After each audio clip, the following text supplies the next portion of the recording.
Inside New Orleans Sports with Eric Asher is underwritten by TikTok Cafe, located on Causeway South at the I-10 in Metairie, is open 24 hours a day, 7 days a week, 365 days a year. Our menu offers breakfast dishes like our Western omelet made from scratch biscuits, grits, egg sunny side up, and lunch specials like our homemade cheeseburgers with a side of golden brown fries. Don't forget about our weekday lunch special and that every Tuesday is steak night. TikTok Cafe, open 24/7 at Causeway South at the I-10 in Metairie.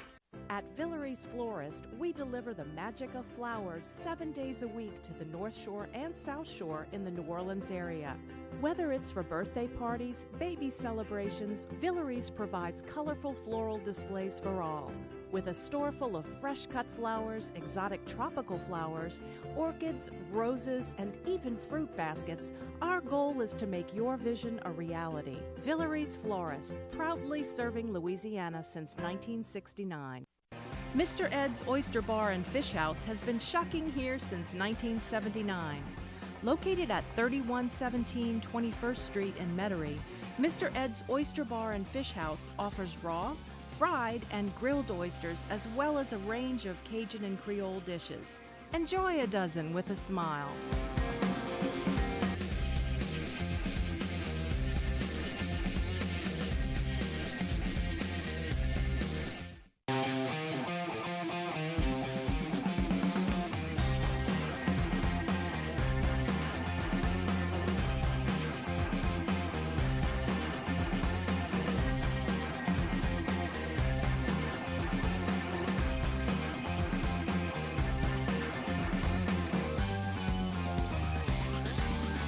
Good evening, New Orleans, and welcome to another edition of Inside New Orleans Sports. I'm your host, Eric Asher. Over the next hour, we'll talk a lot about the home teams, the New Orleans Saints, the New Orleans Pelicans, LSU Tigers, and the Tulane Green Wave. Great panel for you, as always. Chris Hagan of Fox 8 Sports, along with Jude Young of CrestCitySports.com and WGSO radio as well. And gentlemen, welcome back to the show. Thanks so much for being with us. Always like to start off telling folks a little bit about what you guys are involved in. Why don't you start us off tonight, if you would, Jude? Always a pleasure to be here. And CrescentCitySports.com, we're busy as you'd expect each and every day. And we let you know that, especially on the high school level, we've got you covered like no one else. Best scoreboard in the state, all the scores every Friday night, and live game coverage as well. And as Eric mentioned, WGSO is a place where I have a show Tuesday and Wednesday nights from 6 to 7 p.m. talking the full spectrum of sports. So certainly tune into that. And I just got back from earlier today, the tip-off luncheon for UNO basketball. The Privateers looking to defend their Southland Conference titles. And Coach Schlesinger and the gang would love to see out at the Lakefront. We have an exhibition coming up on Wednesday night against Huntington. So Lakefront Arena, put it on your calendar Wednesday night. We'd love to see you out there. A lot of new players, but an even more talented team than the one that won the title last year. They're fun to watch. Of course, Jude Young is the voice of UNO Privateer basketball and athletics.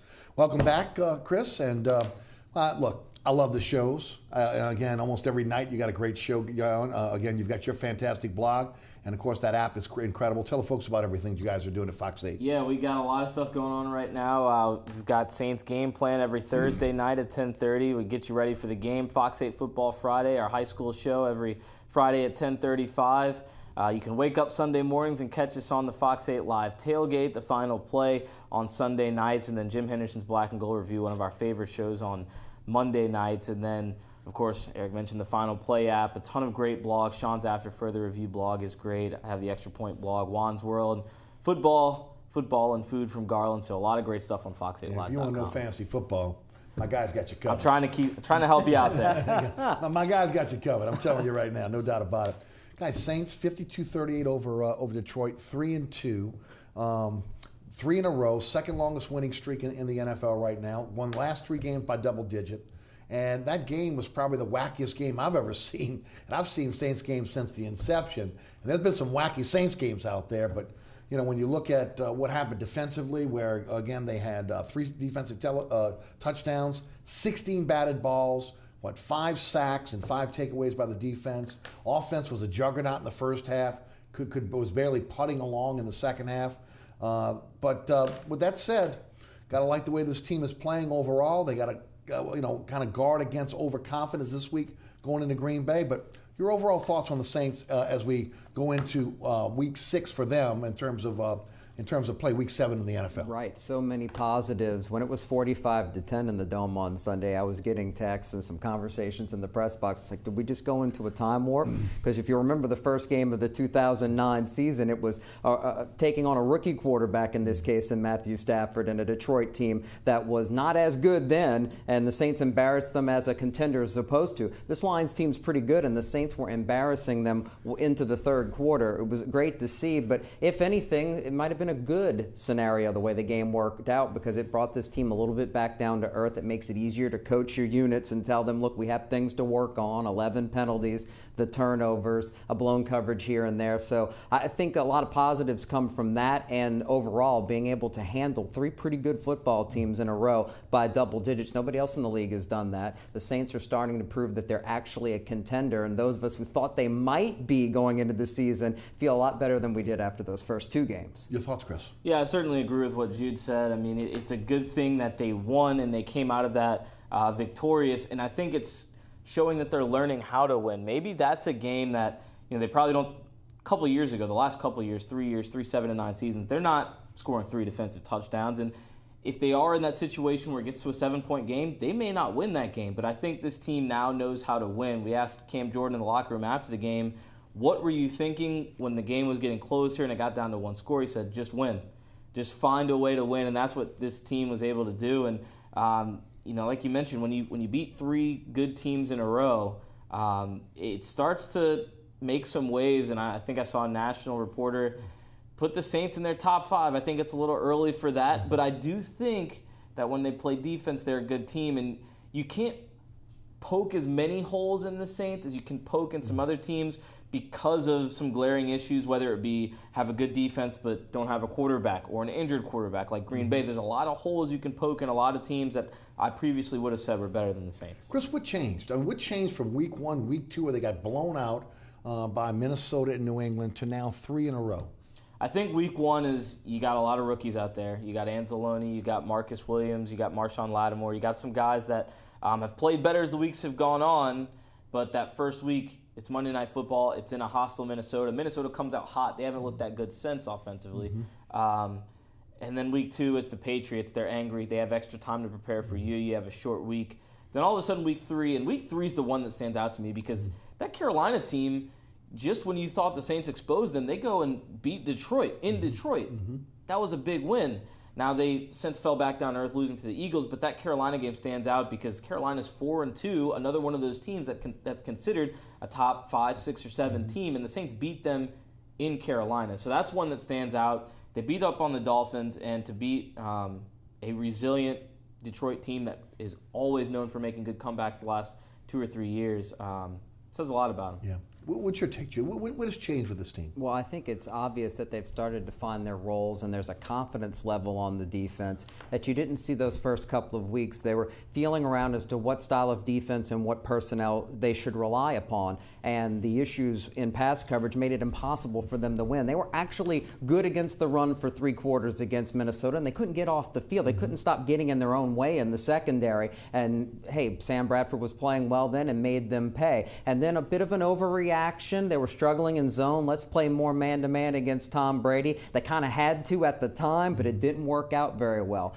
But we see a healthy Marshawn Lattimore after missing a little bit of time there in that second game, and the difference he makes in the secondary. We see them playing 3, sometimes 4 safeties. We talked about going into the season, a lot of us, what the strength of this team was, and it looked like they had a lot of young talent in the secondary. They're sometimes playing 7 DBs on the field in what looks like a base defense because they have enough talent there to match up and do it. And it's doing wonders for the front 4 because those guys now, they know they're going to get to the quarterback eventually, and they've got a chance to make something happen because the secondary is playing so well. They're more and more comfortable mixing up their coverages, putting in a little bit each week, and that's what it's all about. It's about the defense. The offense, when you have Drew Brees have a C grade game at best, I think he would agree that he did not play well, and yet you dominate in every other facet of the game. That looks a lot more like those playoff teams of the past. Right now the Saints are playing complete football, and we know Drew Brees is capable of much, much better, which makes this team dangerous against anybody. Yeah. Defensively, What have you seen in terms of the changes? We know, again, obviously Lattimore's proven to be a guy that could shut down one side of the field. Things seemed to change once Crawley got into the game. But, you know, we talked about football IQ in the preseason. One of the things that I really discussed on my radio show and on this show, we didn't see it in the first 2 games. All of a sudden, these guys have kind of come full circle. I think they've answered the call a little bit. Kenny Vaccaro being one of the main guys who's, you know, Sean Payton said is playing some of his best football the last couple of weeks, and you can tell. And you go back to that Patriots game, he gets benched. He's not happy about it, but he owned up to it after the game. You know, at the time, kind of said, you know, I didn't see what I was doing wrong. Like, you know, I had a couple great catches from Gronk against me, but didn't see what was wrong. But regardless, he found what he needed to find and stepped up his game. And he's always been that leader since really training camp this summer. But I think he's really stepped up and been a big part of why the secondary's made so many improvements. And then, look, to see Alex Okafor play the way he did, I think he had the majority of those batted balls, or at least he had the most probably from the Saints.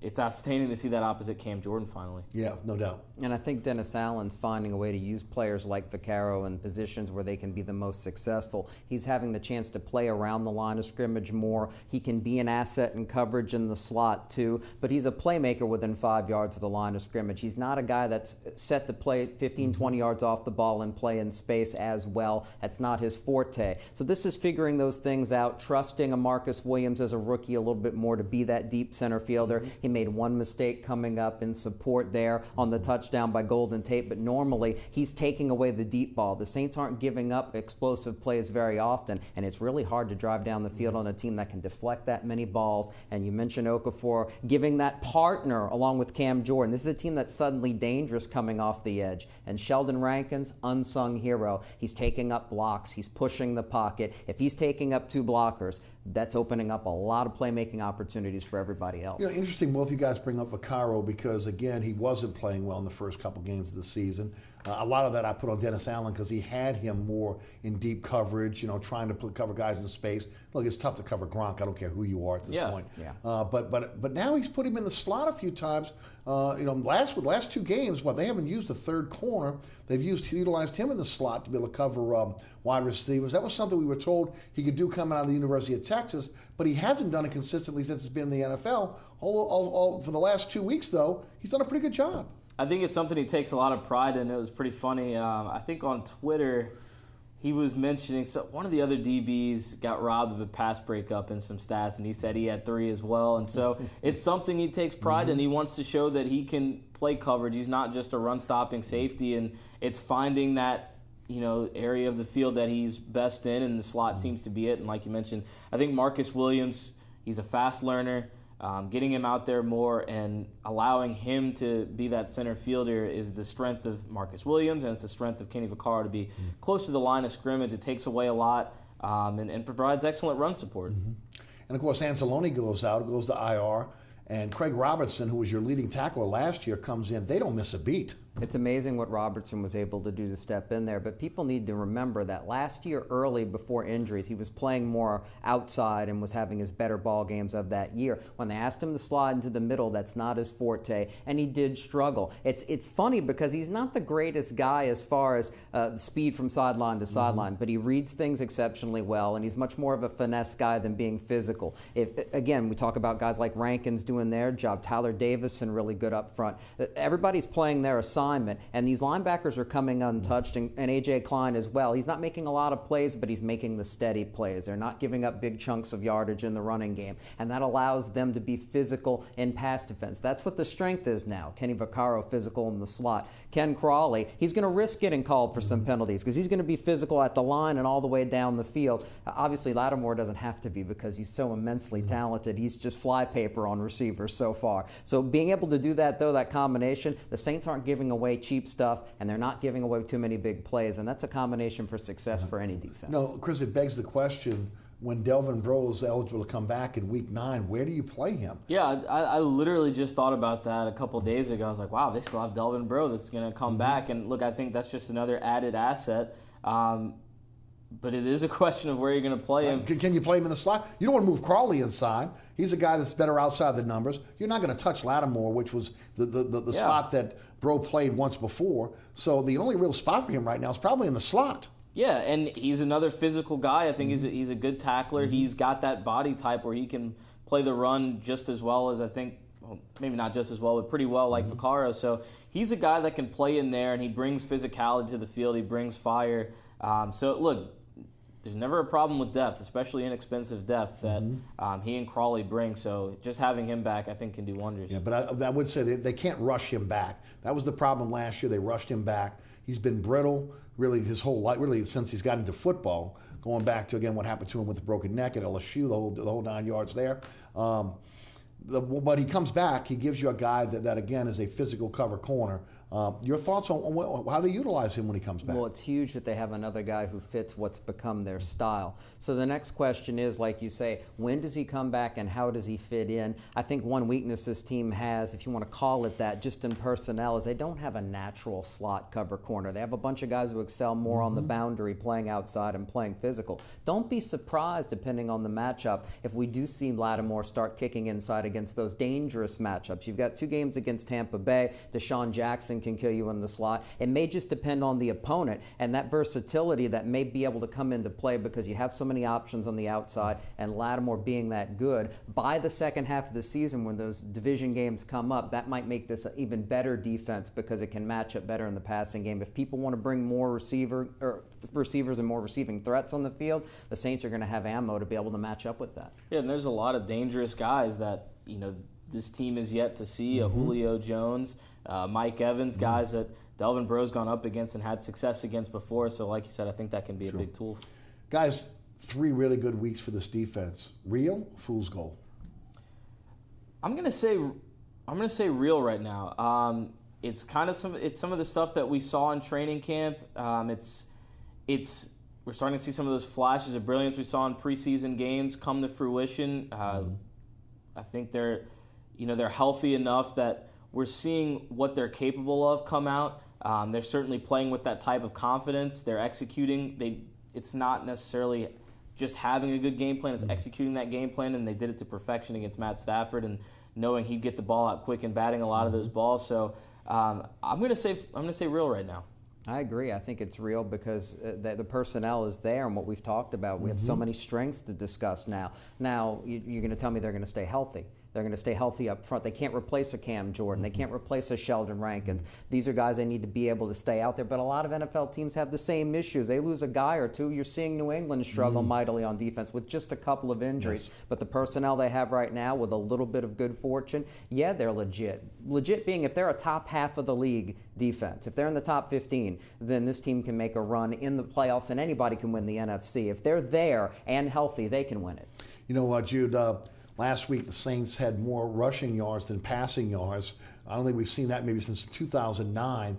Brees had his 200-yard a game streak snapped as well. I was going back and looking at what I could look at. And I know anybody that gets the coaches tape can see different. You guys from the press box, from what I understand, the receivers were having a tough time getting off the jam. They weren't getting separation, which maybe could have led to that. But it was good to see this team run the ball as effectively as they did. And that's the difference. Detroit hasn't run the ball well for years, and the Saints showed that capability. With the 5 guys they have up front right now healthy and playing, including Ramczyk, filling in at right tackle for Streep, that's a good run-blocking group, and we're going to see more success in that area, and it's necessary. And that plays to how the game was officiated. A lot of physical contact and pass coverage was allowed. Saints DBs seemed to excel at that, and because Detroit couldn't run the ball and they were one-dimensional, it was a huge advantage for the Saints. If you're balanced and can do a little bit of everything, the Saints were winning battles in all 4 phases of the game that could be won. They could have done a little more in the passing game. I think if Brees would have been a little sharper, a couple of sketchy decisions here and there. But like you mentioned, hey, it was a game that matched up where the Saints had to be the team that would be more physical and more capable of running the football. And in the past, they couldn't win those battles. They won it big time against Detroit, and Detroit's legit. They're a good team. Kind of goes back to what I was saying earlier, that there are some glaring issues with a lot of other teams that the Saints don't necessarily have. Just because they haven't always run the ball well doesn't mean they can't, because they've got Mark Ingram, who is a better running back than people think, and I think everyone's starting to see that. You've got Alvin Kamara, who's an explosive rookie. You've got a great offensive line when healthy, that a lot of teams, there is an epidemic around the league. There are a lot of good quarterbacks running for their lives right now, and it affects the entire offense. So for the Saints to not have a sharp passing game, and for guys like Michael Thomas and Willis need to be effectively taken out of the game, and to still put up enough points offensively to win, it shows that this team is finding ways to win, finding improvements, and learning how to beat teams in other ways than just with Drew Brees throwing the ball all over the field. No doubt. All right, going up to Lambeau, a lot of people had this as an L, at the beginning of the season. Aaron Rodgers breaks the collarbone. You've got now Hundley is going to be the quarterback there. You got to guard against overconfidence. How do they handle the Green Bay Packers? Yeah, I think they've got to go up there pretty humble and pretty locked in as if they were going to face Aaron Rodgers. Kenny Vaccaro, I saw on Twitter, brought a gas mask to the locker room saying, "Don't gas me up," yesterday. And he was the first one we talked to in the locker room that we said, what's it like to finally break that 500 mark and get above 500 where this team's kind of flirted but never done the last couple of years. He said, "That's great. Don't want to fall back to 500. Don't want to go up there and drop another and go to 3-3." And this was a stretch that, when you look at these 4 games, including Detroit, you said if they go 3-1, that's great. They have a golden opportunity. You don't want to get ahead of yourself, but you're facing a Rodgerless Green Bay. You're facing Chicago and Tampa Bay at home. It's a golden opportunity for the Saints to really build some ground and maybe even get ahead within their division against a couple struggling teams right now. Talk about the Packers. Now, that's why we played the games, right? At the beginning of the season, you're thinking, well, that's probably going to be an L, but we'll see where they make it up. Now the Saints are favorite, and a lot of people are already flying the W, saying they're going to win the game. Right. But you don't know anything about Brett Hundley, a guy at UCLA who ran the spread, great athlete, not just somebody who can move, but a big physical guy who can push the ball down the field. All you've got on him in games that count, a little bit of action there against the Minnesota team, him having to come in after the injury on the road against that team. Saints saw that game already. That's not a an easy situation. We'll have him prepared. A week 4, an offense built around him. He can do a lot of the same things that Rodgers does because he's mobile, but you still don't know what they're going to throw at you to make him comfortable. If that doesn't have these Saints defenders alert and knowing, hey, there's some things we're not going to be prepared for, we need to be alert and take nothing for granted, I don't know what will. But seeing the gas mask being brought in and the guys saying we're not going to buy it, we have a lot more to earn, they know that they're dealing with a wounded animal in Green Bay that people are counting out, and Lambeau's still not going to be an easy place to play, so I think they're going to be focused and ready. Hundley, no passes over 20 yards last week. He chose the run. When it came down to his progressions, maybe one, and then didn't really go to the dump off. He chose to use his legs. They're going to have to be ready for him to be able to run the football, but be interesting to see, again, what Mike McCarthy does with him with a week of preparation leading up to this game. But you got to like the Saints' chances now going up in Lambeau, but you can't go to sleep on the Packers. Yeah, they're another team that struggled to run the ball, and they've got 3 offensive linemen on the injury report this week. They've been banged up there all year long. So the Saints should be able to be physical up front and really look to attack and try to exert their will early and force Hundley to have to feel uncomfortable in the pocket, because chances are he's going to bail early. At the same time, I'm sure they'll have spies in place to deal with him and not let him be a threat running the ball. I'd prepare for him a lot like you prepare for a guy like Cam Newton, because if he plays well, he can perhaps emulate that a little bit, and he's got more weapons. Those receivers are exceptionally good. Talk about a challenge in the slot. They have that as well with multiple guys, Jordy Nelson and others that can do it. So they're no joke, but they haven't been able to run the ball well either. They may try a little harder to focus on that, so the Saints want to be able to take that away early and make Hundley have to win the game like Rodgers did. If that happens, advantage Saints. It's somewhat similar personnel, too, to the Lions when you look at a guy who Matt Stafford can get out and run a little bit. They've got pass-catching backs they like to use, like a Theo Riddick. That's how they like to use Ty Montgomery, who may or may not still be a little banged up from his rib injury, so you might be facing a rookie running back in Aaron Jones. So it's a little similar to the way you prepare for Detroit, and I think they did a good job against them, not letting them get their backs too involved in the passing game. Good to talk about winning football when it comes to New Orleans Saints now. The New Orleans Pelicans may be a little bit different. I can remember people talking about after the first 2 games of the season with the Saints that, well, at least the Pelicans are getting ready to start in mid-October. Well, not so fast, my friend, because last night, now they're 0-1. They lose to the Grizzlies 103-91. It's one game. I get it. I've said all along, you watch the NBA, it's a 20, you got to take it and look at it as after 20 games and maybe make your decision on a team. But again, no ball movement last night, too much one-on-one, too much standing around. The $14 million man, Drew Holiday, 4 points, 4 assists. He looked lost. And they miss Rondo. And they, honestly, I think they need to start looking for another point guard, because I don't know if you can count on Rondo for the rest of the season to be healthy. And again, when you look behind Rondo right now with Jamal Crawford and others trying to be the point guard by committee, it's just not working out. And at least after one game, it's not. Now I know you don't want to get too excited one way or the other after one game, but it also is a little bit of a replay of what we've seen with this team in the past, and that's the thing that's concerning. Pelicans take on Golden State on Friday. Again, Golden State coming to New Orleans after losing to Houston on the last second on the banner night and the ring night. They're going to be ready for bear. They're going to be coming in here looking to be able to win this game. Your thoughts on the Pels thus far? Well, it's brutal because it's just one game, but it was a lot of problems from the past where this team loses games with the bench and a confused bench. Now, anybody that argues Rondo comes back, and assuming he will come back healthy and stay healthy, yeah, that's going to help, but he's not going to play 35, 40 minutes a game either. He's an older point guard, and you've got to have people who know their roles and understand how to keep the offense moving. Hey, the point boogie experiment, it'll work if you can keep teams in a half-court game, but they couldn't even keep the Grizzlies, who are a half-court team, in a half-court game. You know why? Because the Grizzlies know that you need to push the ball on this Pelicans team. You want to wear out these big men, and you want to keep the confusion coming as Gentry kept running different guard combos and their wing combos, trying to find an answer that wouldn't come. First quarter, I think they had 8 assists and 1 turnover. After that, it was a turnover fest and nary an assist to be seen. Anytime both big men weren't on the floor together, and they both played well and did their jobs, when they weren't on the floor together, the offense was hopeless. I don't see how they're going to answer that, because at this point, the schedule's difficult. Again, the NBA sets them up with having to deal with teams like the Warriors and Cavs early in the season at home. They did them no favors. I don't see how they're going to avoid digging that hole that they've had the last few years, and I don't think they're any better equipped necessarily to dig out of it either.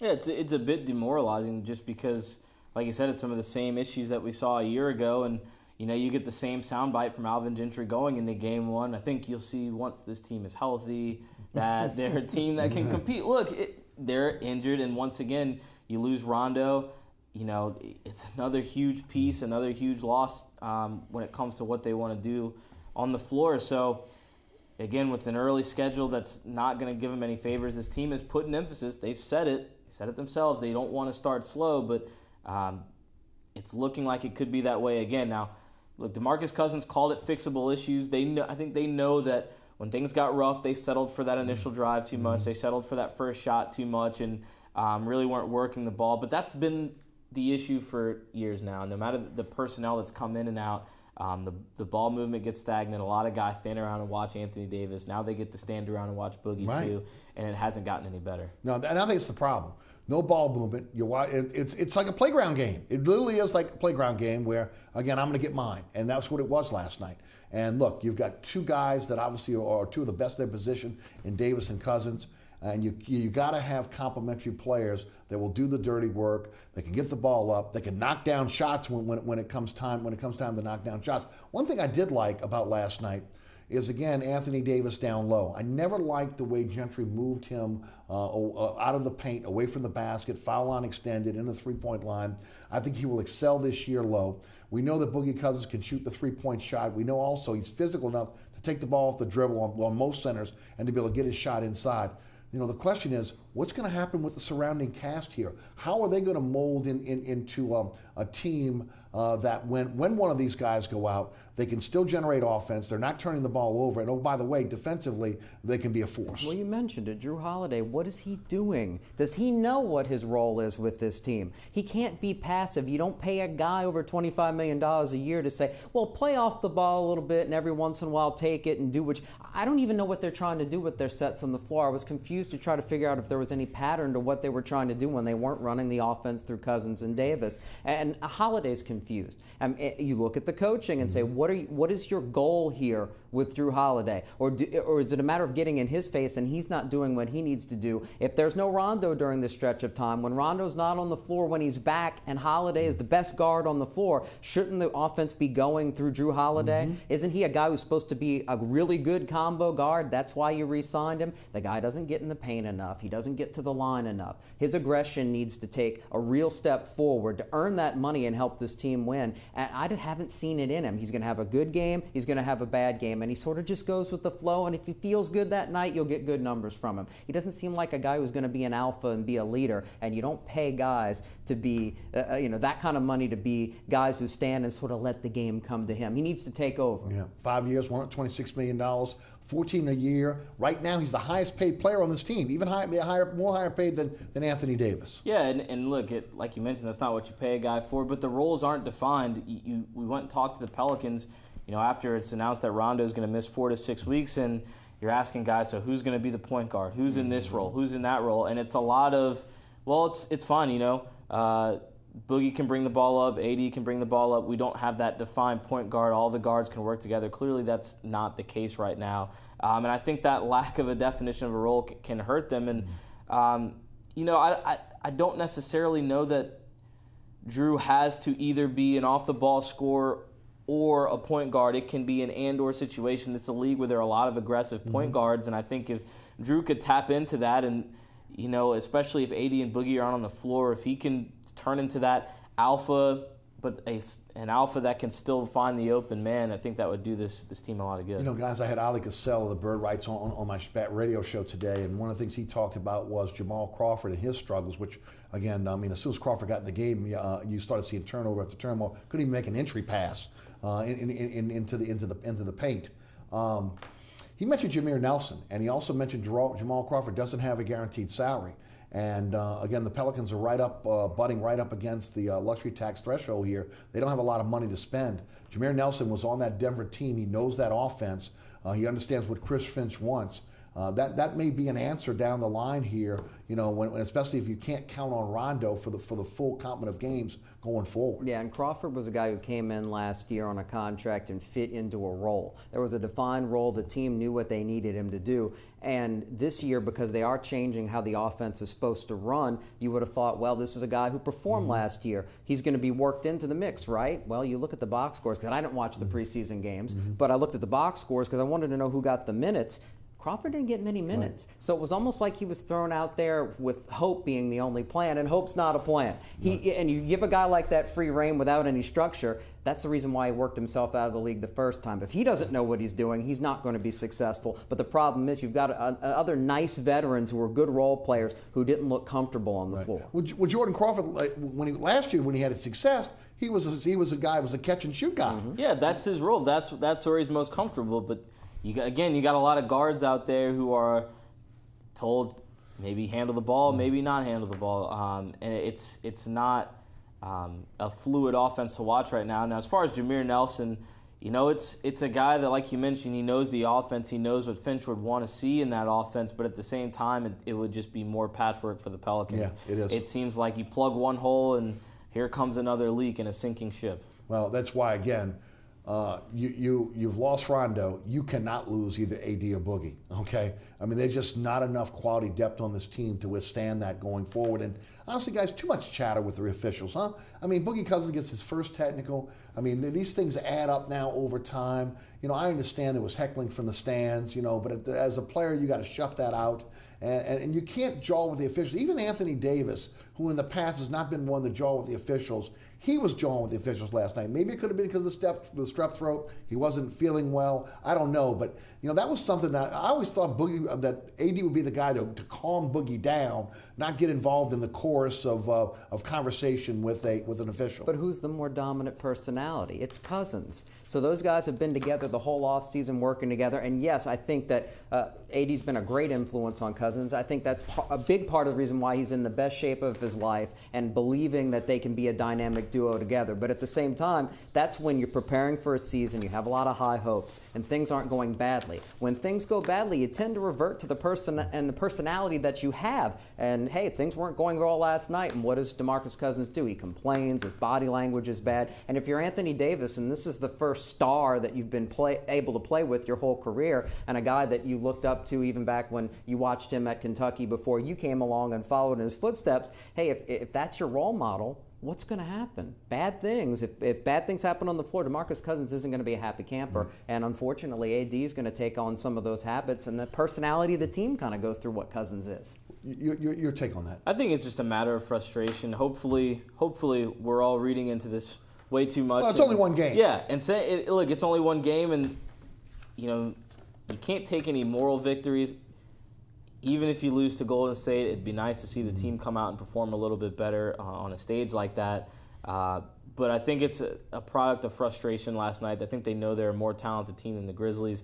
You hype yourself up for this game for a long time, for weeks, for months, and you come out and you start to lay an egg in the second, third, and fourth quarter. So I think that's where that frustration built in. But if they learn from it, it's not bad. Yeah, and look, they look pretty good in the first quarter. Yeah, it's easy to look good, though, when you're 6 of 9 shooting three. I mean, I'm looking at going, wow, this is what this team can be? Okay, and then they went to the bench, and then you saw dramatically the talent level drop.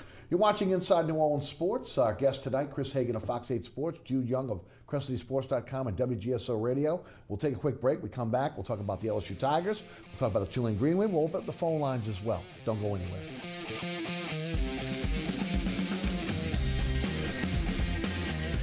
Air Conditioning, Heating, and Refrigeration has been family-owned and operated since 1989. Burkhardt has energy-efficient solutions and offers brands such as Mitsubishi ductless AC units and Amana, the only manufacturer with a lifetime unit replacement warranty. Burkhardt's offers maintenance bundle packages that include servicing your AC, generator, and tankless water heater. For more information on the services Burkhardt's provides, visit acpromise.com. Burkhart's Air Conditioning, Heating, and Refrigeration, providing comfort for life. Located at 3701 Iberville Street in Mid-City is Katie's Restaurant and Bar. Open 7 days a week, Katie's offers daily specials for lunch, dinner, and Sunday brunch. Serving New Orleans cuisine such as fried shrimp platters, grilled redfish, and a fully stocked bar. And don't forget about our expanded event seating and local entertainment. Featured on the Best of Food Network's diners, drive-ins, and dives, Katie's Restaurant and Bar. Amco Fence, locally owned and operated since 1976. Fully licensed and insured and a member of the BBB, Amco serves both residential and commercial customers. If you're looking to repair, replace, or install a fence for security or aesthetic reasons, Amco Fence supplies wooden, metal, chain link, vinyl, and ornamental or automatic gates. Amco aims to satisfy your fencing needs. Amco Fence, 504-468-9559 or amcofencecompany.com. Welcome back to Inside New Orleans Sports. I'm your host, Eric Asher. Chris Hagan of Fox 8 Sports, Jude Young of WGSO Radio and CrescentCitySports.com as we now turn to the Tigers. 27-23 over Auburn. Different team since the embarrassing Troy loss. Going down 20-0 to Auburn. A lot of fans may have written them off. Number 10 in the nation at half. It looked like the defense was totally unprepared for the Auburn attack early. They were not gap disciplined, and that Wildcat was crushing them. And then all of a sudden they came out and started to play with emotion, physicality. An offensive line with 3 freshmen and a redshirt sophomore that wasn't even on the depth chart a couple weeks ago. And you just got to like the way the Tigers have kind of gritted it out and clawed their way back now into this after 2 games. Jude, I'll take you first. Your thoughts on the Tigers? I didn't see it coming. After the first quarter, I didn't think that response was possible for this LSU team. But at least this whole CEO structure has started to show some real signs of life that it can work. This is a team that didn't give up, that dug in its heels, a defense that made adjustments with a great defensive coordinator. Dave Aranda made the adjustments, and Auburn didn't counter and struggled the rest of the game offensively. This is an offense that needs to have those pre-snap motions, needs to run the jet sweep, spread people out, and create some confusion. And what happened? The offense got going on a 70-yard run off the jet sweep. So obviously the coordinators did their job. And Coach O and his staff were able to keep their team focused when, considering that last time they were in a hole like this kind of hole, they quit.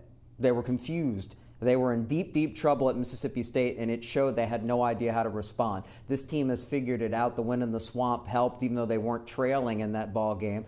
They learned a lot about what they can do to be a team that relies on being smart with the football. Danny Etling does do that, and a defense led by Devin White. Devin White may go down out of this string of great defenders. He may go down as the very best LSU's ever had at his position, because I think he's the definition of a leader at middle linebacker, and there aren't many guys like him in the NFL right now. That's how well he's playing. Leading tackler in the SEC, and he reads and dissects plays with that athleticism. As a sophomore like that, I heard the Patrick Willis comparison from a scout on the radio this week.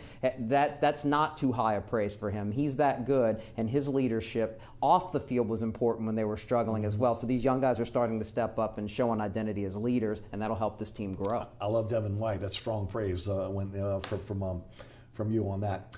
Chris, you're up there every Monday, so you get a chance to see this team. You get a chance to get the vibe of this team. Your thoughts? I think we're starting to see this team take on the personality of Coach O, the good version of Coach O, the one that's not going to be outworked, that is going to, like Jude mentioned, put their heels in the dirt and go to work. And that's what we saw. They don't have their best talent right now on that offensive line, but they were still good enough to get the job done. They were resilient. The defense is learning enough, because people forget how young they are on that side of the ball. Even though they're talented, they're still young, but they're getting better at not only taking those adjustments, but being able to execute them out there on the field. They put another safety in the box, and that wildcat running just disappeared. And so it was a big win. I don't know if it's big enough to really keep them going in the long run. I still think Bama's going to be a tough one for them, and it's going to get tough down the stretch of that schedule. But it's good right now. It's good going into Ole Miss, which is a big game for Coach O, whether he wants to admit it or not. And they're trending in the right direction. I still think they're going to struggle on offense at times. Etling's not making the best of throws and doesn't have the strongest of arms. DJ Chark has saved him a lot with some of those prayers he's put up there. But like I mentioned, they're not going to be outworked, and if anything, they're going to find a way to win. And I think that punt return was a big definition of that. They came out stale on offense in the second half. Yes. And to get that special teams touchdown, that's when you kind of felt like they were going to find a way to pull that one out. Yeah. Well, if I could still have one concern, and I have a few, but it's the physicality of the offensive line. Right now, because of the youth of the offensive line, they're more of a finesse offensive line. That's why the jet sweeps obviously work so well. It's kind of, if teams in the SEC, man, you've got a lot of speed on the outside, guys that can run sideline to sideline. If teams start to really key on those jet sweeps, you've got to be able to prove you can run the ball up the middle. And thus far, they have not been able to do that. No, they haven't. And it's about winning and losing and doing whatever it takes this week to find offense to beat an Ole Miss is important. But at the same time, if they're going to establish an identity that they can line up and fire off the ball and run between the tackles, this has to be the week. Ole Miss is the worst rush defense in the league. They don't have a lot of depth after their front 3 or 4. So you want to try to wear them down so the game is not in the hands of having to make plays on special teams, having Danny Etling have to make a lot of throws, because that's not going to go well for you even against a bad defense.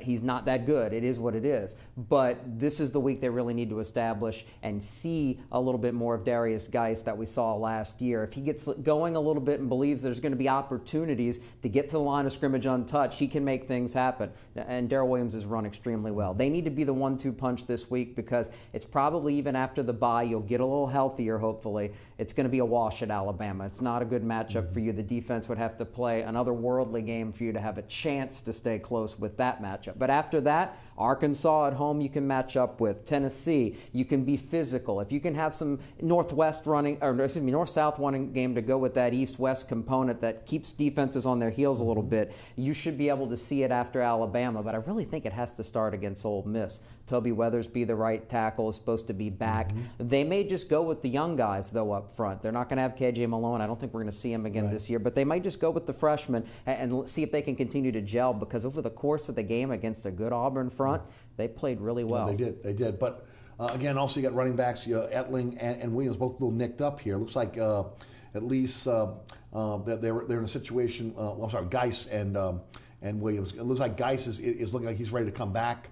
And we saw flashes of what he could be last week. Yeah, we saw him make a couple moves in there and a couple of those runs, those type of runs where he's really running with, just reckless abandon out there. That's what makes Darius Geis like a Tasmanian devil. But like Jude was saying, the thing that should give LSU fans hope, at least for the overall scope of the season, is that the SEC is bad enough for LSU to play well against most teams besides Alabama. That's obviously not going to be a good matchup against them. The thing that I took most from one of those series, that first touchdown from LSU, is that it took all of that to get a yard. It took Stephen Sullivan running a jet sweep to get a single yard. And that's not the type of LSU football that you're used to seeing. I hate making coaching comparisons. Les Miles would have gotten that yard. Stubborn or not, he would have found a way to get that yard running right at you. So that's just the situation they're in. If you've got to make those jet sweeps work to pick up that touchdown, you do it. And they've got the versatility at receiver to do it. Guys are making better runs off the jet sweep than they're making catches right now. Yeah. But that's just the state of LSU's offense. And it goes back to that blue-collar feel. If that's what we got to do, that's what we got to do, and they're going to make you work and do it. And look, it could be a precursor to some good things down the line with these young freshmen getting an opportunity to be able to play in the SEC against top-notch defensive lines. Look, they're going to get bigger, stronger over the next couple years, but now they're already getting that game experience, which, something I talked about in the beginning of the season. I think they played 27 freshmen so far. I mean, when you play that, when's the last time LSU has played that many freshmen in one season? That's got to bode well for the next couple years. At LSU, the expectation is you keep a player 3 years and they're going to the pros. So you got to figure sophomore and junior years, these guys are going to be battle tested. Yeah, they should be. Yeah. A couple of things that didn't work in LSU's favor as far as perception. Blowing out BYU, holding them -5 rushing yards, under 100 yards. BYU turned out to be not good at all, not a good team. So that makes LSU look like they should be world beaters when they're still really young. And I think that just kind of hurt them out of the gate. And then when you look at Troy and that loss, this is a season that if LSU had 2, 3, maybe even 4 losses, but one of them's not Troy, I think you're looking at this team a whole lot different. But that kind of throws things off, and that's really, I think, the biggest reason for the criticism, and it should be. Yeah.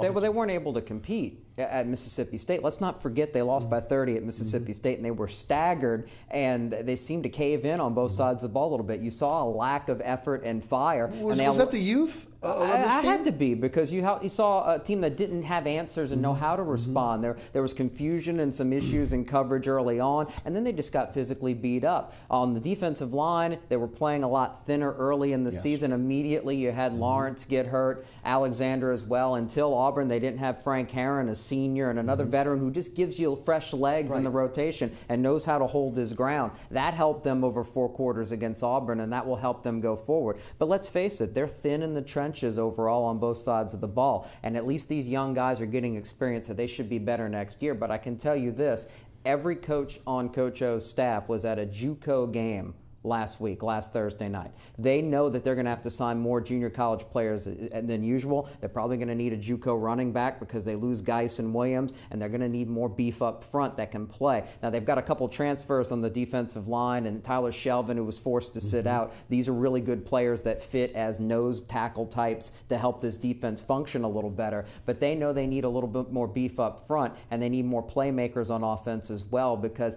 outside of DJ Chark, and obviously Gage will be graduating, they just don't have guys that they can rely on to even run the right routes, much less throw up the ball and give them a chance to make plays. That used to be something Les Miles teams had to rely on. Yeah. Let's head to the phone lines. 866-3200 is the phone number. Wallace is in New Orleans. Wallace, welcome to Inside New Orleans Sports. Hey, Wallace. Hey, how y'all doing today? Doing great, Wallace. I like to say, how y'all doing today? Great. I like to say, Boogie, he's a crybaby. And now it's rubbing off on Anthony Davis. So they're not going nowhere this year. But the Saints is going to the Super Bowl. So get ready. Go ahead, Wallace. Man, I like to come Go ahead, Wallace. as a fan, man. Is this the same Wallace that calls this show all the time? You call it Super Bowl? Good for you, my man. Good for you. From your lips to God's ears. There you go. Thanks for the phone call. Guys? Oh, well, if he says they're going to the Super Bowl, better save a little money in the CrescentCitySports.com budget. We got to go to the Super Bowl. No doubt about it. To Toby and Gretna. Toby, welcome. Hey, Toby. Yeah, last week you were talking about Sheldon Rankins having a disappointing season. On Saturday, I was watching an NFL matchup, and they were focusing the Saints defense, and I noticed they were stunning, and Sheldon Rankins was being double-teamed. Can you give me some type of percentage where that's happening?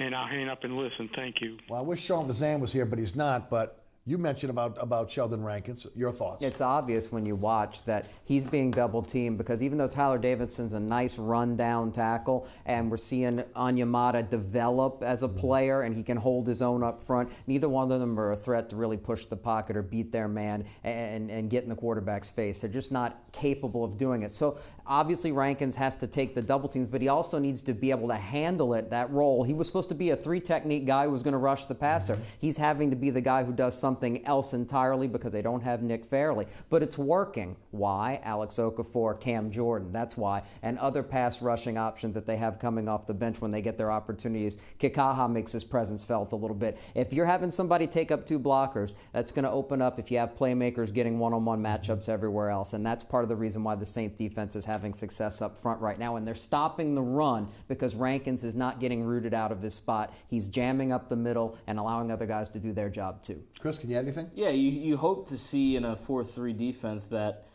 tackle get up and make a couple more plays like Fairley did last year. I think 6.5 sacks. But that is the state of Rankins right now. If he's going to draw those double teams, then it allows other guys to get pressure. We've seen it come from the linebacker spot as well. It allows A.J. Klein to get up underneath the quarterback and force some throws, getting underneath their throwing lane. So Rankins is doing his job, and they're doing it well enough to play great on defense right now. What you said makes a lot of sense, but we saw Davidson in the backfield a lot last week. Right. And in the past, Davidson obviously is the bigger player. He normally takes on the double teams. Right, and you had a banged-up Detroit offensive line. You also had a guy in Tim Lolito that we know is not a great player up front. They were having to run guys in and out, especially on the right side of the line where Cam Jordan was abusing guys and guys limping off the field after those matchups. So that helped in that matchup. There'll be others where it won't work as well. This week against a banged-up Packers, we should see a little bit more of that. But yeah, this is the loss of Nick Fairley, and it's changed the roles up front. If you would have been able to match up a Fairley with a Rankins on those obvious passing downs, think about how much better this defense could be performing, and they're already playing well. To Violet and Darren. Darren, welcome to Inside New Orleans Sports. Hey, Darren.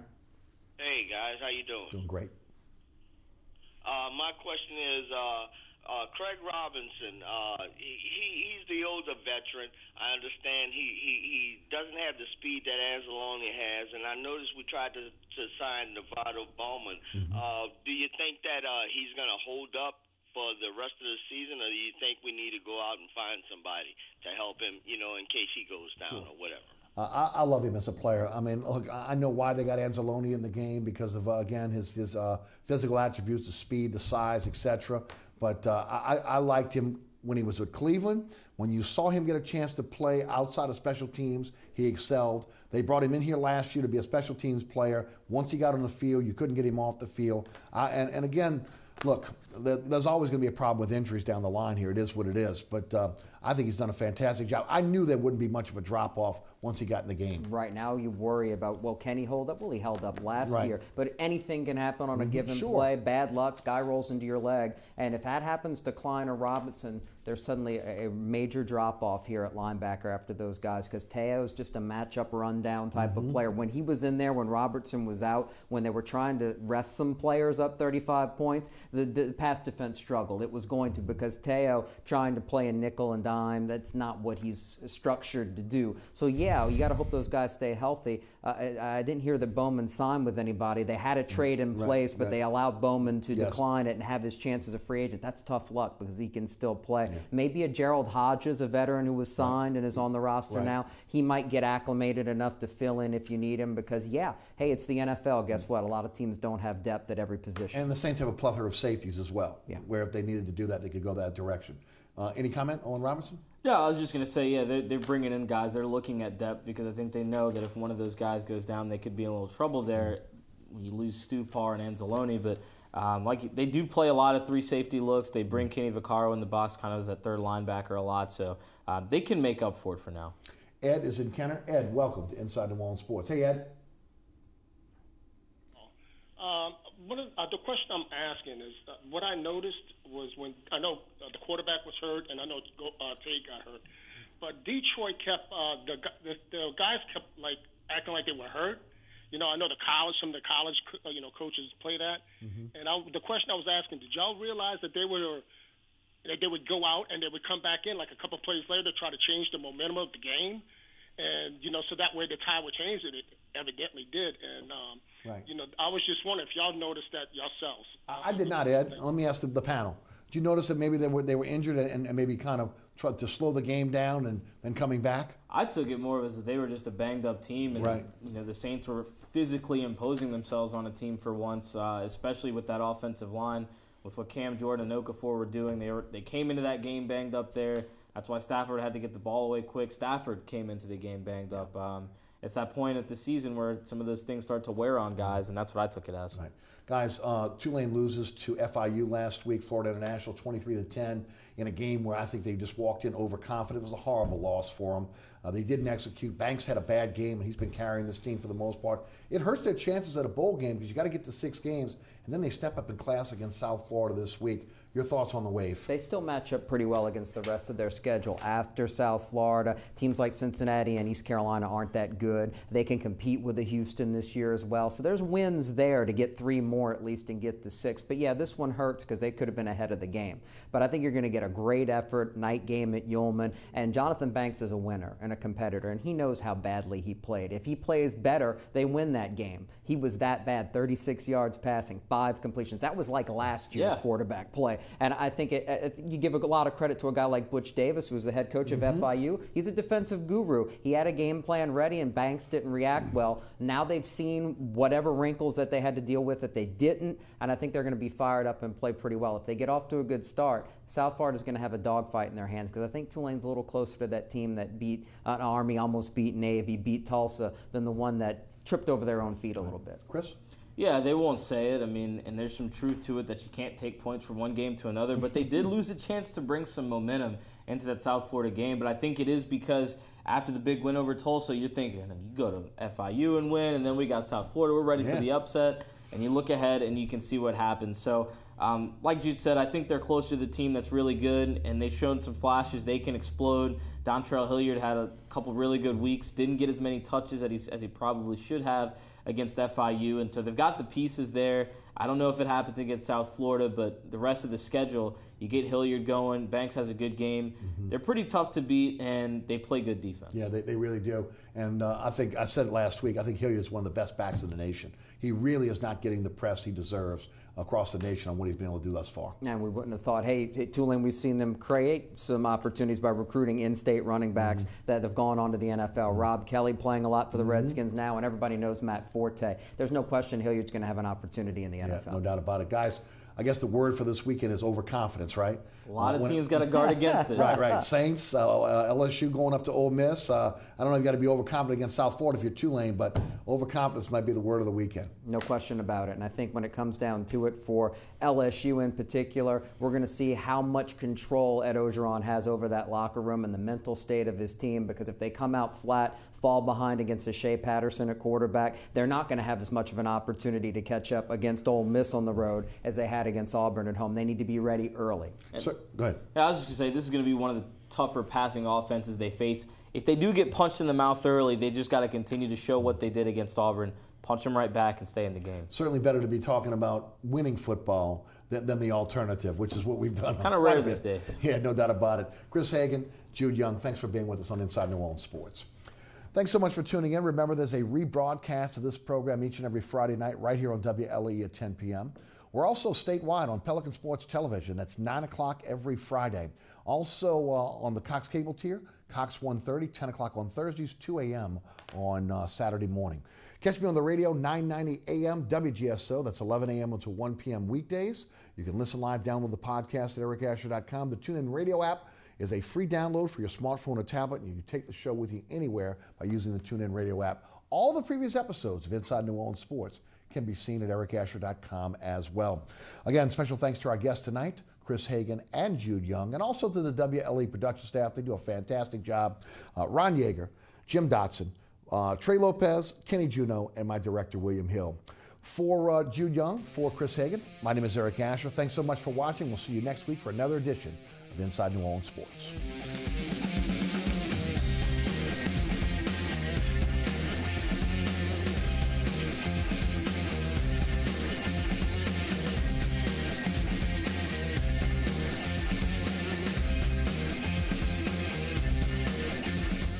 Inside New Orleans Sports with Eric Asher is underwritten by Located on Lake Pontchartrain, Brisbee's Lakefront Restaurant and Bar offers traditional West End favorites, a scenic view, oysters, and numerous tasty options. More information is available at 504-304-4125 or brisbeesrestaurant.com.